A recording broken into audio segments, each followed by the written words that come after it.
Do you feel ready to take the next step in your leadership journey? Are you daunted by potential changes that might upset your plans? Are you uncertain what's next for you? Hi, I'm Seth Dobbs, and this is the Principle-Driven Leadership Podcast, where I share principles of leadership along with examples of how to apply them to help make you be the best leader you can be. These principles are based on my years of experience as an executive leader in building organizations and in coaching others to become leaders themselves. And I believe that not only can anyone develop leadership skills, but that everyone can and should develop leadership skills. I think they're essential in helping you achieve your best in whatever way you might be trying to make an impact. And that's because leadership skills help you better influence others to effectively create durable results. And leadership is a journey. I'm going to wrap up this season with more personal stories involving physical and leadership journeys of my own. At the end of season 1, I spoke a lot about preparing for and hiking a 14er, which is an ascent to an elevation of 14,000 feet or higher. This time, I'd like to share a story of one of my training hikes in preparation for that. Now, it was early in the season. It was late April, which in the front range of the western U.S. means we were in for some snow hiking. Now, we expected that, and we packed our micro spikes, appropriate layers of clothing, and so forth so we could be ready for it. This was early in our training, and so at this stage, our goal was just to go a certain distance and ascend a certain amount of altitude.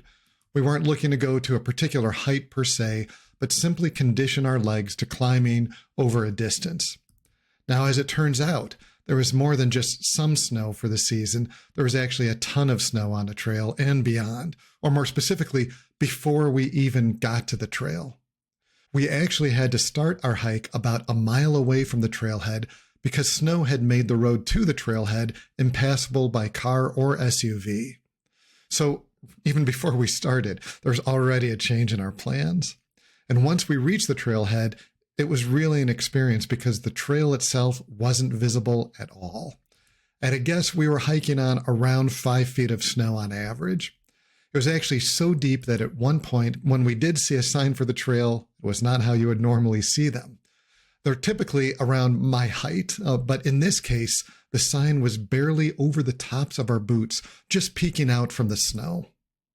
We use a hiking app to guide us on the trails. This is really to help make sure we don't get lost, don't take the wrong fork where there's a complex network of trails. It also will help us anticipate changes in steepness of the trail and other things. But this time, we realized pretty quickly that we were better off walking where we could see that the snow was solid than to try to follow the actual trail according to the map and the plan, because that trail didn't really exist. It was below 5 feet of snow. And trying to follow where it was supposed to be in some places would have immediately landed us thigh deep in snow, if not deeper. So a lot of this hike was assessing conditions and deciding what we felt was the best way to proceed in the moment. And we met several other hikers along the way that were having similar experiences. And as happens on these trails, we would periodically pass each other depending on different paces, depending on how we each were taking our breaks. And at one point, we actually took each other's pictures at this really nice outlook over a frozen lake. And that's really worth mentioning because there were a couple cabins on one side of the lake that you could only see the top story of sticking out of the snow. Now, shortly after that rest point was the final ascent to the summit. It was a fairly steep climb to a ridgeline that was pretty open to the elements and offered little in the way of cover. And on a normal day, that might not have been too bad. On this day, it was actually a lot more challenging. And so we saw another group that was ahead of us attempting to make that ascent. We watched as these very fit men and women were trying to scale it, and high winds blew down on them. They were coming down the mountainside, and these hikers hunkered down against it, and you could see they were struggling. So we decided that we clearly were not going to be successful in that ascent. Being lighter weight and not nearly as fit as they were, and seeing how much trouble they were having, we realized we just shouldn't even try. We were a little disappointed, and we didn't really want to turn back and head home yet either. Then we reminded ourselves that our desired outcome for the day wasn't about reaching the peak, but rather to condition our legs, our cardio, on distance and on the ascent. And so with that, we actually went back down to the bottom of the steepest part that we had already climbed so far, and went back up. And we did that a couple more times so that we, in the end, reached our goals on distance and on altitude change. And with that goal accomplished, we headed back down to our car, happy with our outing. That, in some ways, very simple hike captured many lessons about leadership and change. Leadership is a journey, and one that is full of changes. Some changes that we can ignore, some changes that we should adapt to, and some changes that we should instigate. So let's talk about a few of the observations I made based on that hike and how it relates to leadership. 1, change is always occurring, and change can range from the very subtle to the very obvious. Now, as hikers, particularly as a mountain hiker, you might see this all the time. Trail conditions can change from day to day. A still morning can turn into high winds or storms in the afternoon. They can sweep down from behind a peak. Snow in the morning can shift to ice as sun and cold hits it at the same time. Water can flow and change the trail. Things can even look different when heading up than when you're heading back down a trail.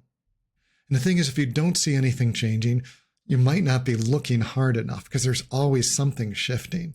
We didn't realize at first that we had left the trail, for example. But when we did realize it, we were very deliberate about our choices in the face of that change, that we were forced to take a different path. And that's the thing, you can't address change if you can't face reality. Once you recognize that things have changed, you can decide to ignore the change, adapt to it, or even instigate a change of your own.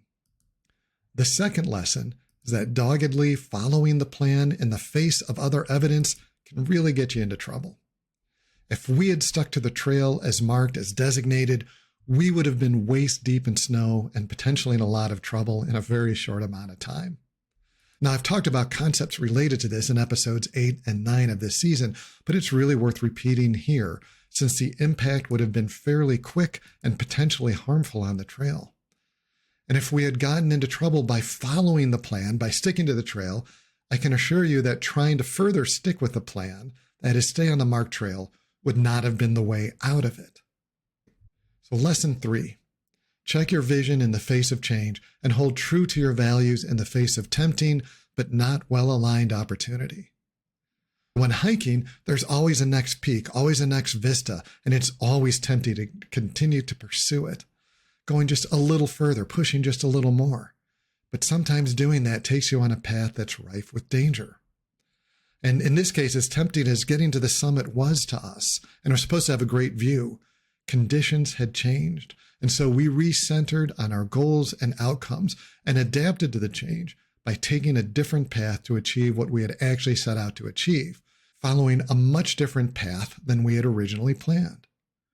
So whether you're leading a project, a team, a department, or a company, it's easy to be distracted by these peaks, these summits, these tempting opportunities.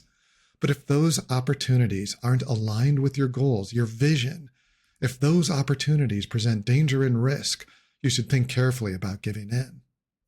And we even briefly considered giving it a shot since we saw some of the others setting out on the path. But again, we realized it wasn't the right path for us to follow. We didn't need to follow it to reach our goals. And this is the case in leadership as well. Just because another team, another leader, another project, another company is attempting something doesn't mean you should. So lesson 4, preparing for the journey isn't about perfection, it's about adaptation. I usually don't know exactly what I'm going to face on any given hike. And so to try and have the perfect plan, especially out in the Front Range, the mountains in Colorado, isn't realistic because of how rapidly things can change. Instead, my co-hikers prepare by packing things that are useful. And we have techniques to handle different things and different obstacles. And so we watch the trail and conditions as we progress, looking for signs of change, looking for the unexpected. And then we adapt, noting that sometimes we need to slow down, reconsider, and even take a different path than we had set out on. Same goes with leadership. You can't form the perfect detailed plan to take on something new. You need to know what you're trying to accomplish for sure. And you certainly need to have some notion of how you're getting there. And you need to scan and be ready to change even with all of that preparation. The leadership principles I provide in these podcasts, as well as your own principles, should serve as your tools and techniques for adaptation and adjustment, and your vision Your desired outcomes serve as the guide to help you understand how to adapt when you recognize change and opportunity. And final lesson, number 5 from this, clean starts and ends seldom exist in real life. Even trails, which will often sort of have guides of start and finish, this trail effectively actually started nearly a mile sooner than it would have if there was no snow. So immediately, all our plans, all our thinking of what constituted the start and end of our journey that day were wrong. Wasn't nearly as clean as a trail guide might have implied, and that's not unusual in hiking or in life, but was made really clear by how extreme a difference it was and why it was different. Now, it makes me think about, a while back, a friend told me about the coming departure of a leader at her work, and she described it as the beginning of the end, or at least the end of an era. We talked a bit about what that really meant, what factors might already have been in play that led to the person departing, how maybe some of those factors might really have been the beginning of the end, that perhaps some might even see it instead as the end of the beginning of something new. That there were probably multiple events and decisions in play that led to that moment, that all could be considered different points of change. And that while we like to see things in a clean way, it's actually seldom that there are single moments of clear demarcation. There are always threads and channels, events and decisions that lead to a moment. So, personal note, I read a lot. I mean, a lot. Typically somewhere around 70 plus books a year, typically, in most genres. And for what it's worth, I'm working on reading at least one book from every nation in the world. Now, there's others who watch the equivalent in movies and TV shows and so forth. Thing is, I think one of the things that makes certain kinds of stories appealing to many of us, regardless of how you consume them, is that they typically have a clean beginning and an end. Now, some of the modern fiction I've read have neither, and I often really enjoy that for what it's worth, but it's nice to see challenges arise, be met, and get resolved neatly and cleanly. I think that's in part because it is so unlike our reality. Now, of course, to manage our work and our lives, it's convenient to create these lines of demarcation. But on the flip side, it's also useful to understand that whatever is happening, as cleanly as we might want to look at it, it all exists in a much larger context. And seeing the larger context helps bring a more holistic view to your leadership perspective. Your life, your work, your volunteering, whatever you're engaging in, seldom has clean start and end boundaries, even though you might have a specific start date and an end date. And that's the thing. It's easier to categorize and process things as if they had these clean starts and ending, as if you're the main character in a story. And actually you are. You are the main character in your story. But that means there are billions of stories and billions of main characters in the world, all of which are potential vectors of change to your story. And this is what, to me, makes the craft of leadership so compelling to think about, to talk about, and most importantly, to execute. The craft of leadership is about harnessing all of that energy for something more. It's about aligning many vectors of change, many individual stories together to create something more than any of you could achieve on your own. Whether you're running a business, leading a team, volunteering, organizing a movement, whatever it might be, getting the opportunity to create change, to realize a vision, to overcome obstacles in the way and bring others together, at least for a moment in time, to create outcomes together is an incredible thing. Whether you're changing the lives of a few individuals or billions or anything in between, this is the work of leadership. This is our journey. Thanks so much for joining me this season. Please comment, subscribe, share with a friend if you liked it. Send thoughts and questions to contact@pdlpodcast.com, and we'll address more in a future season. And join me next season, where I'll explore more enabling principles to help you continue on your leadership journey.